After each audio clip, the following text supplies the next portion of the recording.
Minha saudação a todos em nome do Senhor Jesus Cristo, que Deus lhe abençoe no estudo de mais uma lição da nossa revista, Lições para a Escola Bíblica Dominical, da Convenção Batista Conservadora. Estamos estudando o plano eterno da salvação. Coube a mim, pastor Jairo Martins, redigir esta série de lições que eu tenho o prazer agora de transmitir para nossos alunos que estão acompanhando através das suas revistas, através da mídia. Na lição número 2, nós temos aqui a primeira profecia, e o texto base encontra-se em Gênesis 3, de 9 a 15. E chamou o Senhor Deus ao homem e lhe perguntou: onde estás? Ele respondeu: ouvi a tua voz no jardim, e porque estava nu tive medo e me escondi. Perguntou-lhe Deus: quem te fez saber que estavas nu? Comeste da árvore de que te ordenei que não comesses? Então disse o homem: a mulher que me deste por esposa, ela me deu da árvore e eu comi. Disse o Senhor Deus à mulher: que é isso que fizeste? Respondeu a mulher: a serpente me enganou e eu comi. Então o Senhor Deus disse à serpente: visto que isso fizeste, maldita és entre todos os animais domésticos, e o és entre todos os animais selváticos. Rastejarás sobre o teu ventre, e comerás pó todos os dias da tua vida. Porém inimizade entre ti e a mulher, entre a tua descendência e o seu descendente. Este te ferirá a cabeça, e tu lhe ferirás o calcanhar. O texto áureo encontra-se em Colossenses 2,9, que diz: porquanto nele habita corporalmente toda a plenitude da divindade. Lição número 2, que está na página 12 da nossa revista, intitulada A Primeira Profecia. Estamos meditando sobre o plano eterno da salvação. Um plano que, como já vimos em detalhes na lição número 1, ele foi traçado por Deus antes que o mundo existisse. Não havia universo, não havia seres espirituais, não havia seres humanos, obviamente. Mas Deus já estava, pela sua presciência, com todo o projeto pronto. Nada foi aleatório ou contingencial. Deus não tem plano B e não se deixa apanhar. Ninguém consegue surpreender, porque Deus se antecipa a tudo. Porque Deus é presciente. De eternidade a eternidade, tu és Deus, escreveu o salmista. Então, dentro da revelação deste projeto eterno de salvação, que é o tema geral do nosso trimestre, das 13 lições, dentro deste projeto, Deus foi revelando gradativamente, através de uma revelação progressiva, nuances deste projeto que foram também acontecendo no decorrer da história dos milênios.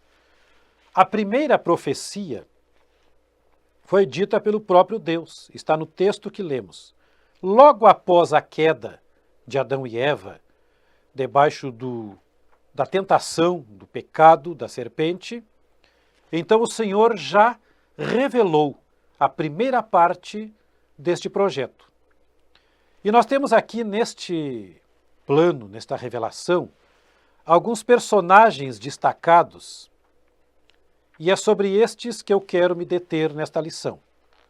Temos a serpente, que é o primeiro tópico da nossa revista, está na página 13.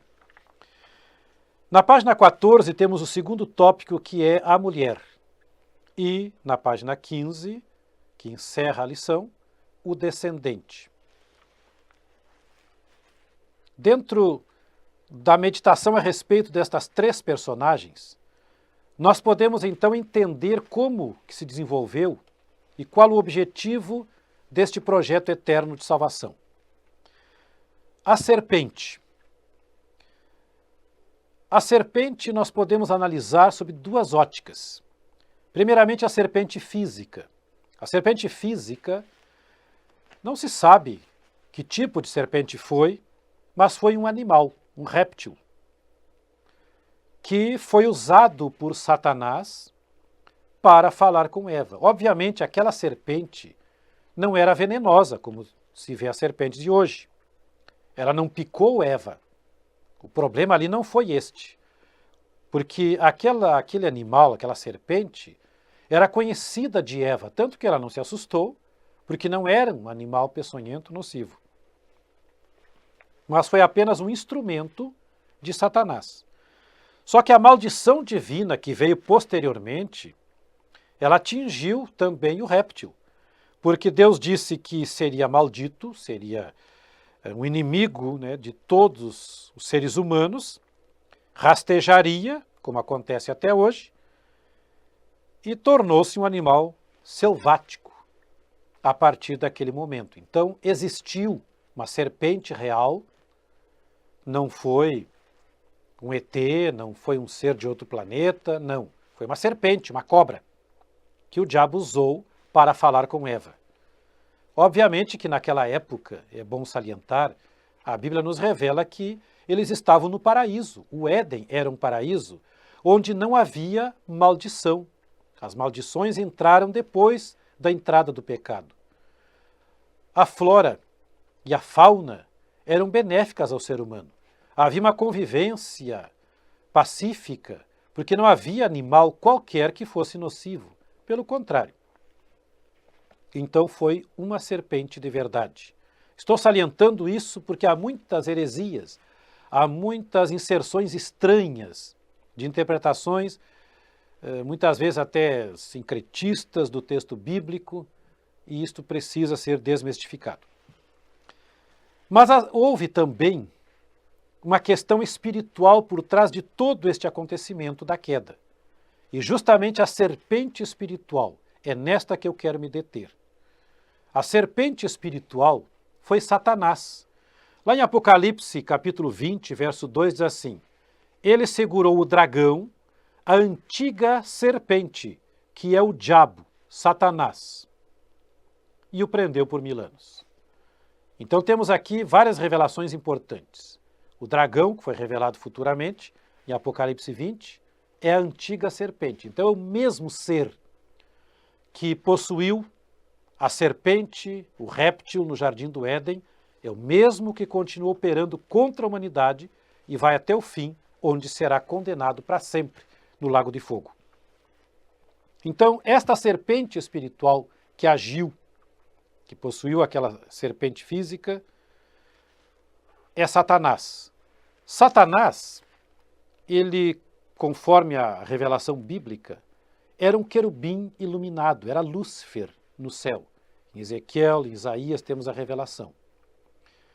Era um ser iluminado, era um ser inteligente, era um querubim, uma das mais altas categorias de seres espirituais, porque a Bíblia nos revela 4 categorias: querubins, serafins, o arcanjo Miguel, na revelação escriturística, apenas um arcanjo, não tem arcanjos.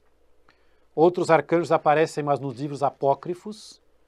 No cânon bíblico não tem arcanjos, mas um arcanjo, Miguel. E os anjos, em geral. E este ser orgulhou-se, esse ser quis tomar o lugar de Deus. Obviamente, o seu orgulho foi o primeiro pecado e ele acabou caindo, tornou-se o príncipe das trevas, Satanás, o diabo, a serpente. E este ser, então, foi expulso do céu. E ele está sobre a terra tentando o ser humano. É um ser maligno. Esta serpente é maligna. Ninguém pense que Satanás é bom. Hoje em dia existe uma ala aí de pessoas que se intitulam redentoras de Satanás, pastores do diabo, que eles mesmos dizem: eu sou o redentor de Satã, porque o diabo é bom. Satanistas que acreditam que Satanás é um ser bom, que lhes dá tudo o que eles querem e que pedem para esta vida, aqui na Terra. Então, dentro da sua experiência pessoal, eles acham que este é um ser bom. Mas a Bíblia, a palavra do Senhor, nos revela que a sua natureza é má. O ser humano é odiado por Satanás. quando ele traz uma benesse para o ser humano, ele quer, obviamente, lá no final condená-lo, porque são ardis de Satanás. E Paulo disse, nós não ignoramos os seus ardis. E tem uma questão espiritual muito importante que nós precisamos entender, que Satanás ele quis usurpar o lugar de Deus. Mas ele é um ser criado. E o abismo, o hiato entre a natureza divina e a dele é incomensurável, é eterno. Deus é Pai, Filho e Espírito Santo. A trindade bendita, três seres divinos que compõem uma só divindade, é uma unidade absoluta e perfeita na diversidade de pessoas. A trindade bendita é eternamente santa, incomensuravelmente separada de todas as suas criaturas, inclusive espirituais. Na hierarquia divina, os seres espirituais estão logo abaixo do ser divino, que é Deus. Os seres espirituais estão logo abaixo. Abaixo dos seres espirituais, que de uma forma geral denominamos anjos, estão os seres humanos. Logo abaixo os animais, depois vegetais, enfim, a criação inanimada. Então Satanás quis subir de categoria, quis determinar a si próprio como Deus e auto-intitular-se Deus. Por causa disso, então, ele perdeu a comunhão com o Senhor, perdeu todo o seu espaço no céu e foi banido. Então ele odeia Deus. Como nada pode contra ele, ele vem contra as criaturas de Deus, contra mim, contra ti, porque nós somos criados à imagem e semelhança de Deus. Então esta serpente maligna nos odeia e quer nos destruir. Todo intento satânico é pela destruição do ser humano. Por mais que ele lhe traga uma benesse temporária, é apenas temporária. No futuro virá condenação, porque Deus é o Deus verdadeiro. Satanás é um usurpador falso e mentiroso. E o seu fim, como disse Jesus, ele já está julgado. O seu fim será condenação eterna. No versículo 2 de Apocalipse que lemos, fala sobre a sua prisão temporária. Mas depois, no decorrer do relato bíblico profético de Apocalipse, nos diz assim, em Apocalipse 20 e verso 10, o diabo sedutor deles foi lançado para dentro do lago de fogo e enxofre, onde já se encontram não só a besta, como também o falso profeta. E olhe só, e serão atormentados de dia e de noite pelos séculos dos séculos. Este será o fim dele. Então, lá, relacionado à primeira profecia, nós temos a presença, a figura de Satanás. Só que esta figura que introduziu o veneno do pecado na humanidade continua sendo um ser maligno, mas com os dias contados, porque já está condenado e irá para o lago de fogo. Mas nós temos ainda, dentro da revelação profética do próprio Deus, a figura da mulher. Quando o Senhor mesmo disse que lançaria uma inimizade entre ti e a mulher. Não era Eva, porque Eva já havia sido derrotada pelo pecado. Houve um embate de proporções espirituais que nós não podemos imaginar, porque Eva estava num estado de inocência que nós não sabemos hoje o que significa. E eu quero abrir um parênteses aqui para falar aos nossos ouvintes que há uma diferença muito grande entre a inocência que havia com Adão e Eva no paraíso e hoje a santificação que há em Cristo Jesus. A inocência significa que não havia pecado, não havia nada de pecado na vida deles. Nós não compreendemos o que significa, porque já nascemos debaixo do pecado. Todos os seres humanos, descendentes de Adão e Eva que somos, já nascemos debaixo do pecado. dominados por esta genética maldita do pecado no sentido espiritual em nossa vida. Então hoje, o que nós conhecemos é a santificação em Cristo.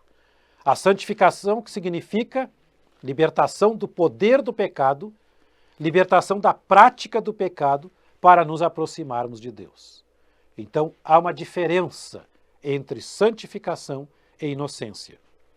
Então Eva foi tentada e naquele momento ela cometeu vários erros que não podemos entrar em detalhes por causa do nosso tempo escasso, mas Eva cometeu vários erros quando ela cedeu ali à tentação. Distorceu a palavra, estava longe de Adão, deu conversa para Satanás, e não se dá conversa para o diabo. O único diálogo que temos com ele é repreender em nome de Jesus para que se afaste de nós. E acabou cedendo e levou o fruto para Adão, que também decidiu comer. Mas a figura central desta profecia não é a figura de Eva, a mulher, mas outra mulher. Esta mulher profética é a nação de Israel, que no Antigo Testamento é apresentada como a esposa de Yahvé. No Novo Testamento temos a igreja, a noiva de Cristo. E no Antigo Testamento, os profetas nos apresentam, de uma forma alegórica, a esposa de Yahvé, a nação de Israel. A nação de Israel, ela foi formada a partir da chamada de Abraão. Abraão morava em Ur dos Caldeus, em cerca de 1056 a.C., o Senhor o chamou e disse: sai da tua terra, da tua parentela, e vai para a terra que eu te mostrarei. E Abraão creu em Deus e foi para a terra prometida, peregrinou, circulou o crescente fértil, foi até Harã, depois desceu para aquela que antes era chamada terra de Canaã. Mais tarde, Palestina, por causa dos filisteus que ali habitavam. E com a posse da terra pela nação de Israel, tornou-se terra santa, terra de Israel. Então, Abraão peregrinou na terra, não teve a posse, mas Deus disse que onde ele fosse, a terra seria dele. Ele peregrinou de norte a sul, na terra de Israel, e Deus lhe deu por promessa. A partir de Abraão, o homem que creu em Deus, então surgiu a nação de Israel. Abraão teve um filho da promessa chamado Isaque, que teve um filho da promessa chamado Jacó, que teve seu nome mudado para Israel, que teve 12 filhos, que foram os 12 patriarcas que fundaram as 12 tribos de Israel.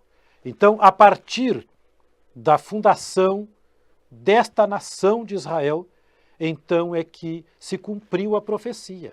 Esta mulher que Deus falou que teria inimizade eterna com a serpente, não era outra mulher, ou a Eva, contra aquela cobra, contra aquele réptil. Não, era a nação de Israel, o povo que estava dentro de um projeto especial contra Satanás, que ataca Israel constantemente. Então, estamos na página 14 da nossa revista, e temos o ponto 2 que nos fala sobre as promessas divinas. Deus, quando chamou, quando fundou a nação de Israel, lá na chamada de Abraão, ele já definiu o que seria. Qual era o seu plano específico? Lembrando a todos que ouviram a primeira lição, que Deus tem uma vontade permissiva e uma diretiva. Dentro da vontade diretiva de Deus, ele revelou para Abraão o seu plano. Deus disse assim: sai da tua terra, da tua parentela, vai para a terra que eu te mostrarei. Eu de ti farei uma grande nação, te abençoarei, engrandecerei o teu nome. Em ti serão benditas todas as famílias da terra. Abençoarei os que te abençoarem e amaldiçoarei os que te amaldiçoarem. Está em Gênesis 12, esta profecia. Então Deus prometeu uma terra que foi a terra de Israel, que eles perderam, inclusive após a diáspora romana no ano 70, ficaram até 1948 fora da sua terra, sem a posse, mas glórias a Deus, que eles assumiram de novo, estão estabelecidos como cumprimento da promessa. Deus deu a terra para Israel. Segunda promessa foi uma descendência. Esta descendência, que seria a nação, mas seria Jesus Cristo. Porque a nação de Israel, ela, como um todo, é um povo abençoado por Deus. Embora nem todos creiam no Senhor, mas é um povo abençoado. Só que Deus sempre destacou, e eu quero citar 5 homens que Deus usou poderosamente em Israel e que fizeram a diferença em todo o projeto. Abraão, o pai da nação. Moisés, o legislador da nação. Davi, o rei por excelência da nação. O quarto deles foi Zorobabel, que é uma figura pouco lembrada pelos teólogos. Mas se pensarmos que Israel estava cativo numa terra estranha, e Deus usou Zorobabel para dirigir, para liderar o primeiro grupo de judeus que voltou para a restauração nacional. Deus usou 3 homens para a restauração. Zorobabel para trazer o povo de volta, o primeiro grupo de judeus que voltou depois do cativeiro babilônico. Deus usou Esdras, que trouxe a restauração espiritual, o retorno à lei. E Deus usou Neemias para reconstruir Jerusalém, a capital, que é fundamental no projeto de Deus, porque ali fica o templo do Senhor. Ali será reconstruído o templo. Então, este quarto homem da história de Israel precisa ser lembrado como uma figura de destaque. E ele era descendente direto do rei Davi. Porque a linhagem do 5º homem e o mais importante de Israel passou por Zorobabel. Veio de Davi a Cristo Jesus. Então Abraão, Moisés, Davi, Zorobabel e Cristo. Deus, através dos personagens destacados, ele quis mostrar o seu projeto, quis concretizar o seu projeto. E Jesus foi o principal, porque a descendência, o Salvador, foi Cristo Jesus. E Jesus era judeu. E também uma terceira bênção seria a bênção para todas as nações da terra. Hoje, todas as famílias da terra, todas as etnias da terra estão abençoadas através da nação de Israel, a mulher, que representa Israel. Israel, cumprindo as profecias do Senhor, é uma bênção para o mundo. Israel é uma bênção no sentido intelectual. Israel é uma bênção no sentido tecnológico, político e espiritual. Em tudo, se nós formos pensar, Israel está sempre na vanguarda.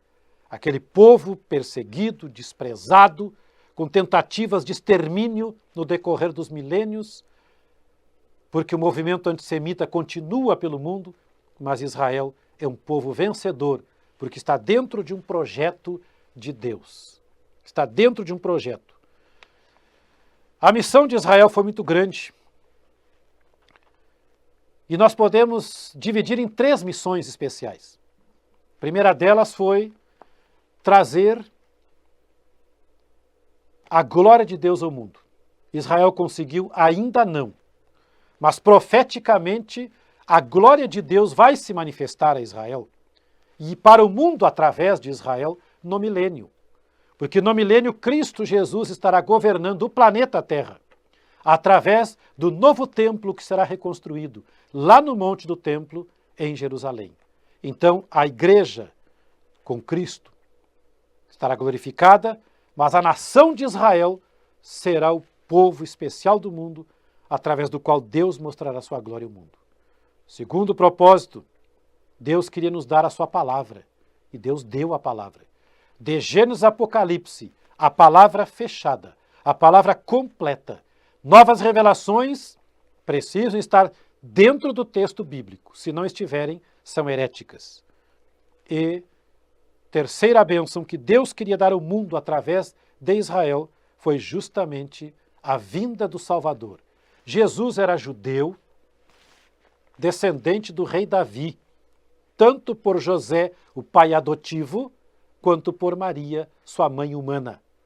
Jesus teve uma mãe humana.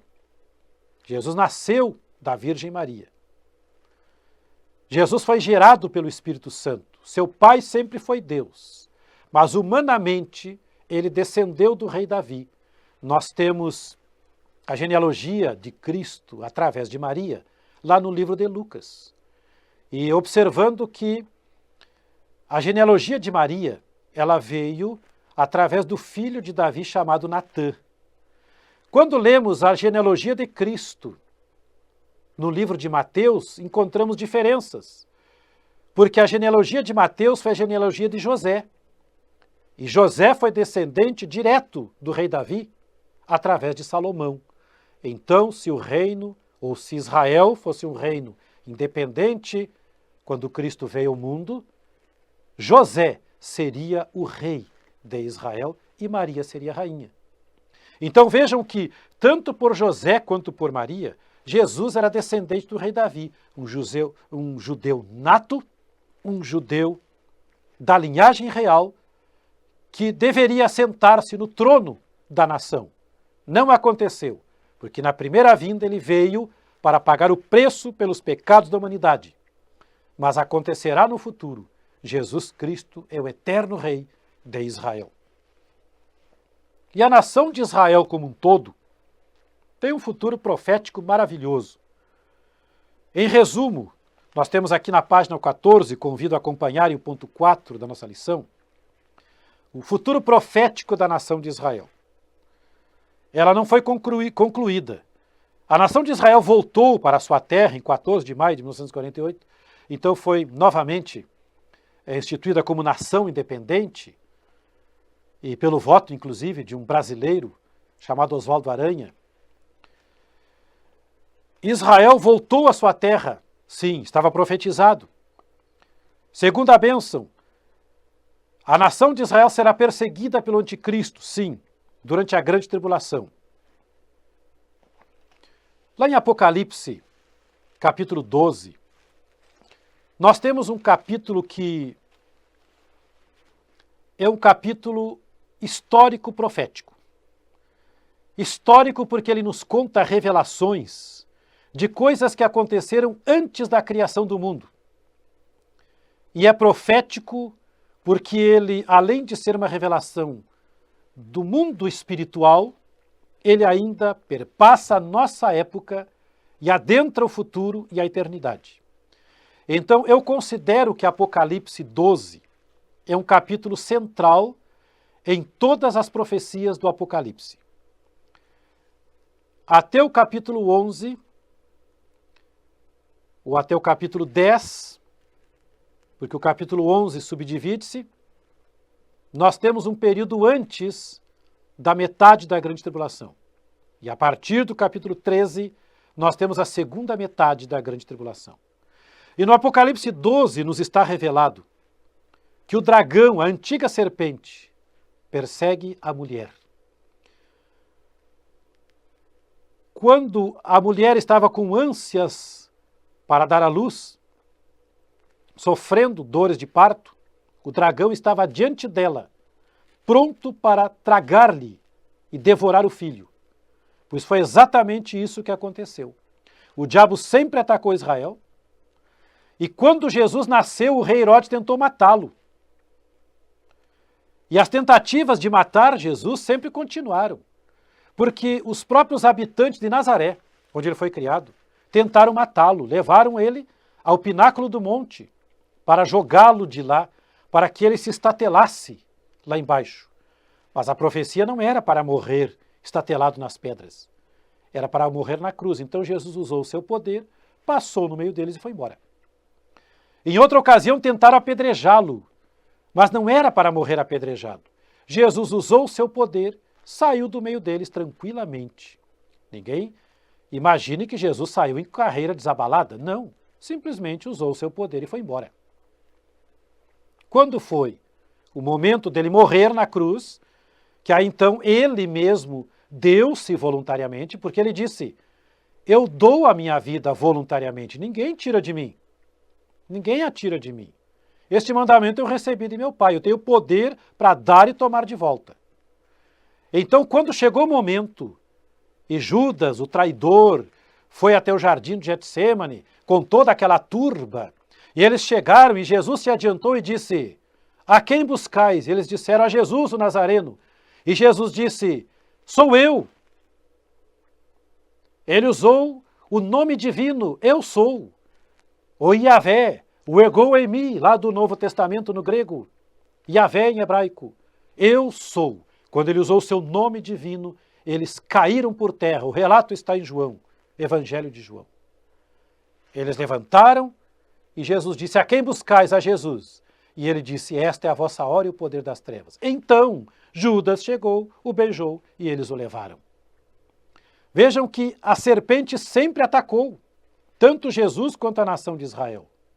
No ano 70, conforme os relatos do historiador Joséfo, o sangue escorria pelas ruas de Jerusalém, escorria pelas escadarias do templo como água da chuva. Justamente porque eles disseram, o seu sangue caia sobre nós e nossos filhos, quando pediram a crucificação de Jesus. Cerca de 40 anos depois aconteceu o que eles pediram. Então Satanás sempre tentou destruir Israel. E nós temos aqui, por exemplo, no versículo 5 de Apocalipse 12, nasceu-lhe, pois, um filho varão, que há de reger todas as nações, com cetro de ferro.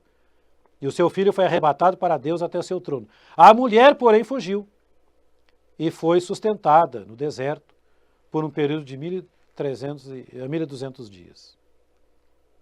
1.260 dias. Então aqui já entra no período profético da grande tribulação, mas sempre há uma perseguição.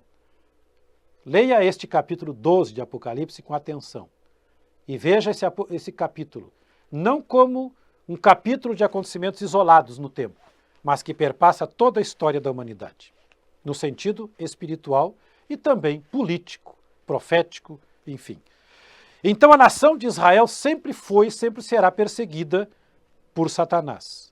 Mas Jesus, conforme as profecias de Zacarias, lá no capítulo 14, Jesus salvará Israel do extermínio, na sua vinda em glória,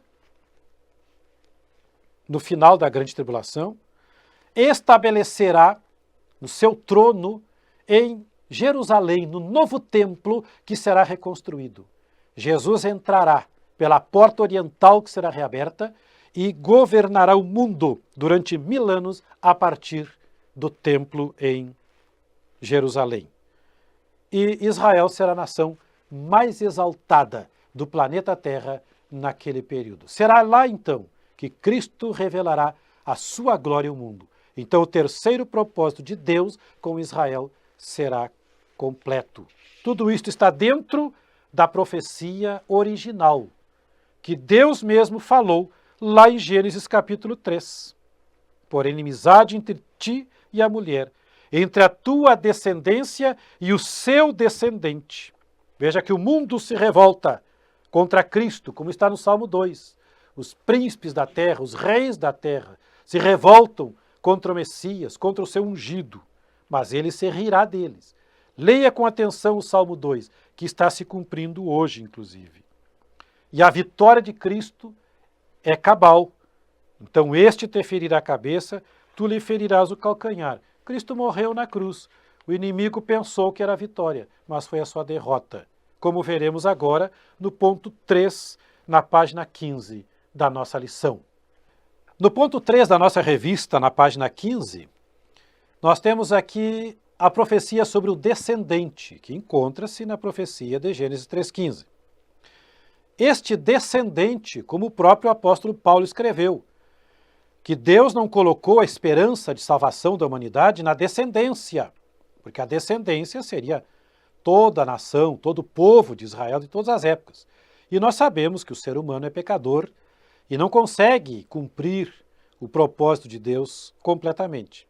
Então, Deus apontou para um descendente. Então, foi uma pessoa. E este descendente, como disse Paulo, foi Jesus Cristo. Jesus Cristo, como já falamos era judeu, era racialmente judeu e era etnicamente judeu. Jesus Cristo, ele nasceu, cresceu, viveu e morreu debaixo do teto da cultura judaica. Ele era um judeu nato.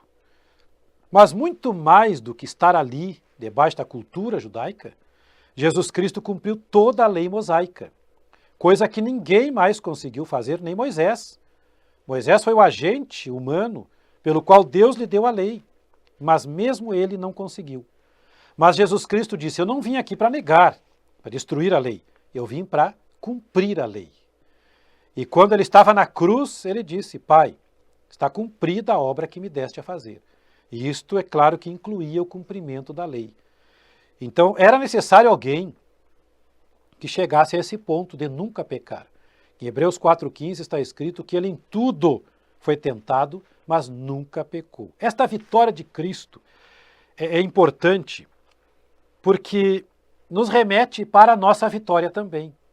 E muitas vezes se torna incompreensível do porquê Jesus Cristo nunca pecou. Inclusive, há uma pergunta dupla que já tem aí vários séculos. Jesus Cristo era capaz de não pecar ou era incapaz de pecar? E as discussões são muitas. Essa questão vem desde Agostinho de Hipona. Então, amado ouvinte, sem querer responder perguntas que teólogos não conseguiram durante os séculos, mas a vitória de Cristo, ela foi uma vitória justamente devido à sua natureza. Era necessário alguém que vencesse o pecado. Nós sabemos que Jesus era espírito, alma e corpo, como nós. Ele mesmo disse, Pai, em tuas mãos entrego o meu espírito. Quando ele estava lá no Getsêmani, ele disse assim, a minha alma está cheia de tristeza até a morte. E quando ele foi ungido com aquele óleo caro, aquele perfume caríssimo, ele disse, ela ungiu meu corpo. Então Jesus tinha corpo, parte humana, terrena, alma, parte humana e espírito. Mas a Bíblia diz que Jesus é o Pai dos Espíritos. Jesus é o Criador. A vida estava nele e a vida era a luz dos homens. Está em João capítulo 1.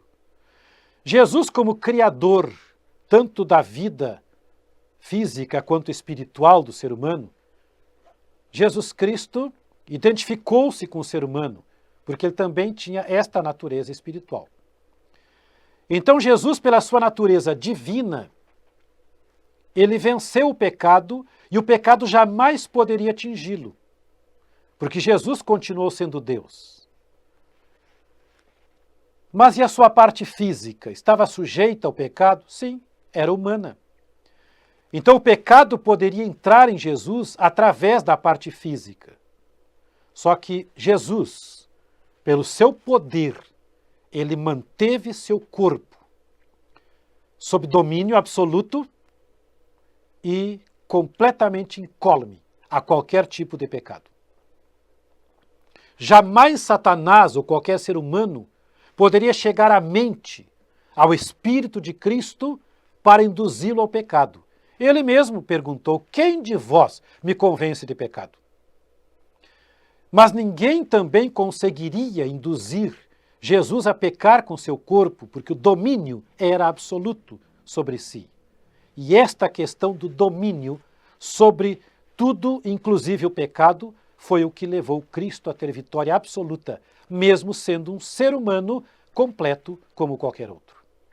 Completo, exceto o pecado. Então Jesus venceu o mundo, Jesus venceu o pecado, venceu Satanás. E as vitórias de Cristo foram completas. Quando Jesus estava no deserto, a Bíblia diz que ele foi tentado por Satanás todo o período. Isso está em Marcos. Mas a tentação derradeira que Mateus e Lucas registraram, no 40º dia, foi para induzir Jesus a vários tipos de pecados. Ali seria a derrota final de Cristo se ele cedesse. Tentação para o hedonismo, a busca do prazer. Se tu és o Filho de Deus, veja só dúvida, mesmo a tentação que funcionou com Eva e talvez funcione com algum dos ouvintes.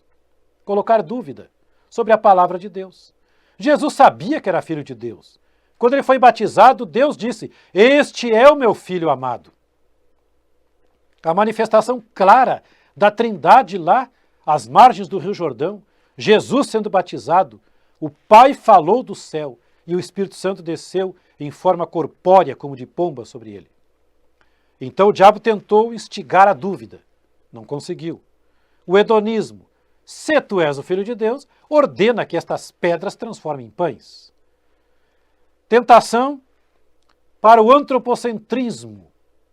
Te joga do pináculo do templo e todo mundo vai te adorar. Tu serás o centro das atenções. Materialismo. Eu te dou todos os reinos do mundo. Tudo será teu. Todo poder político, material. Aí, inclusive, tu não precisa agora lutar contra líderes religiosos ou, quem sabe, crenças diferentes. Tu serás o líder de todos eles. O sincretismo religioso tão comum em nosso tempo, inclusive, não só batendo a porta das igrejas, mas em muitas já entrou. Então toda essa tentação maligna veio contra Jesus e ele não cedeu, ele venceu.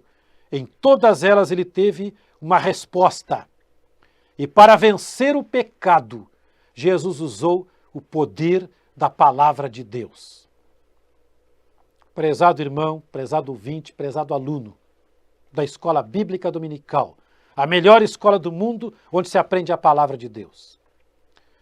A nossa vitória também está embasada nos mesmos princípios que Jesus usou.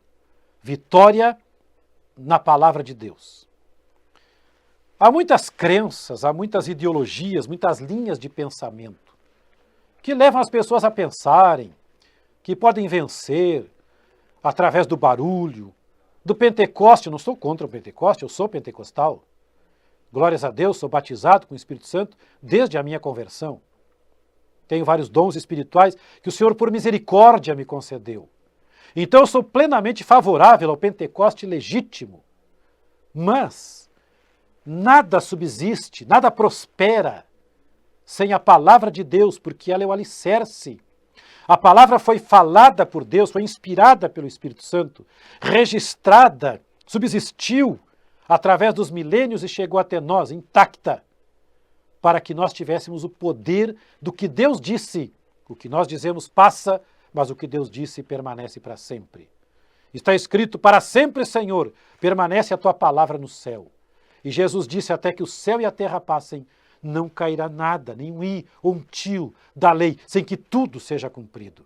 Então a palavra de Deus é o poder. Jesus disse: "Está escrito, Satanás." Por isso ele venceu tudo, cumprindo a profecia. Então vejam que Deus falou, através da sua palavra, no Antigo Testamento, pela cronologia bíblica, mais de 4.000 anos antes de Jesus vir ao mundo como ser humano. E Jesus usou a palavra para cumprir aquela profecia que Deus havia dito. Então vejam que Jesus embasou tudo na palavra de Deus. E há um texto no final do Evangelho de Lucas que faz parte da grande comissão que me chama a atenção. É um dos maiores poderes que o Senhor deixou para a vitória da sua igreja. Jesus Cristo disse: "Convinha que se cumprisse tudo o que de mim estava escrito nas Escrituras, dos profetas, na lei e nos salmos." Então, eram exatamente as 3 partes da lei do Antigo Testamento, conforme os judeus dividiam até aquele período. Hoje nós temos 5 divisões na Escritura, porque nós dividimos conforme a igreja, mas os judeus dividiam em 3.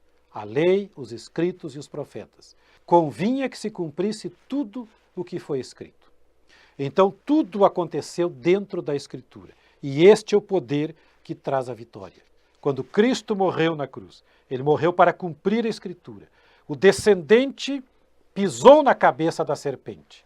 Vejam que quando o diabo tentou eliminar Jesus, ele imaginou que teria uma grande vitória. Mas quando ele percebeu que seria a sua maior derrota. Então ele usou pessoas para incutirem dúvida em Jesus e dizer, desce da cruz. Ali foi o momento de desespero de Satanás. Porque como o apóstolo Paulo escreveu, Deus, pela carne, condenou o pecado na carne.